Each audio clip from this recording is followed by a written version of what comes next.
And a new exhibit at the Atlanta History Center pays tribute to the first responders who rushed in to help on September 11th. Joe Ripley spoke to a Georgia native who played a role in bringing the exhibit to life and found himself called to action on 9/11.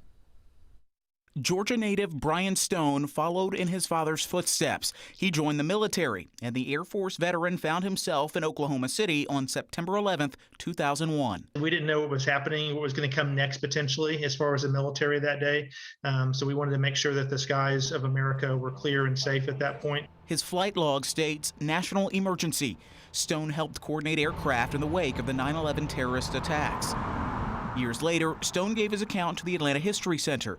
His story helped craft the Responding Heroes exhibit, curated by the National EMS Museum, as a way to pay tribute to those involved in rescue and recovery efforts on that fateful day 20 years ago.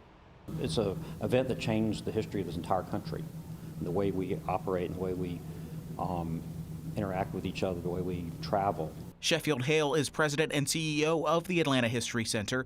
He says the exhibit evokes a range of emotions, from a picture of the New York City skyline pre-9/11 to the indelible headlines, the artwork painted by a first responder of some of her own as a type of therapy, a chunk of one of the Twin Towers. Thank yous to those who rushed in to help.